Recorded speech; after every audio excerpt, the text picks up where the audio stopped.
Beginning next year, there won't be any 4-year-olds in that pack of kindergartners. A new law signed last week by Governor Schwarzenegger requires kindergartners in California to be 5 years old by September 1st of a given school year. The bill was introduced by State Senator Joe Simitian, who represents most of Santa Clara, San Mateo, and Santa Cruz counties. He explained why the law is necessary at a town hall meeting last Thursday in Los Altos. There are 6 million kids in the California K-12 school system, and 25% of them, 1.5 million kids, started too early to fully realize their potential for success. And when you put it that way, it sounds like a more significant issue, because increasingly, kindergarten is a little more rigorous than the place many of us remember so fondly all those years ago.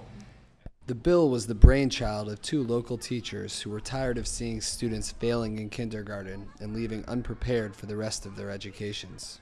Last year, I had two teachers from in my district, a woman named Diana Argenti, who teaches kindergarten, and a woman named Natalie Beavis, who is a reading specialist, show up at my office with a petition signed by 287 other classroom teachers, and they said, Senator Simitian, we think you need to adjust the starting age for kindergarten, because California is one of just 4 states in the country that starts kids as young as we do. You don't have to be 5 until you get to December the 2nd, and that makes us not only out of step with the rest of the country, which sometimes is okay, but it makes us a place that is starting kids too young to succeed.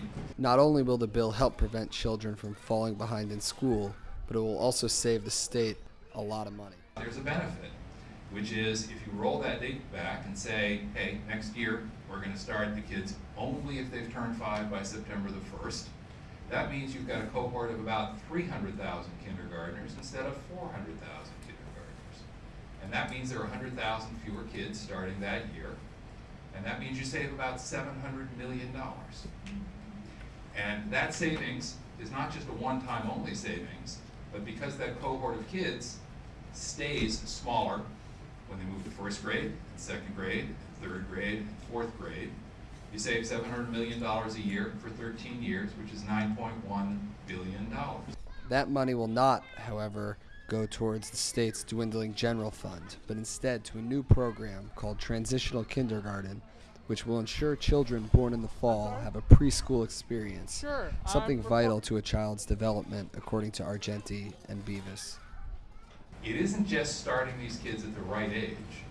It's making sure that before they get to school, they've had the kind of get-ready year that kindergarten used to be, some kind of a pre-kindergarten experience that will really tee them up for success. So ultimately what I've chosen to do is put forward a bill that not only rolls that date back to September the 1st, but says we're going to take those savings and we're going to use those savings to create a transitional kindergarten a year before the regular kindergarten year for those kids that we call young 5s. For parents opposed to the bill, there's a reprieve. You can apply for an exception to start your child early, something Argenti hopes will rarely be used. For the Peninsula Press, this is Daniel Boehm signing off.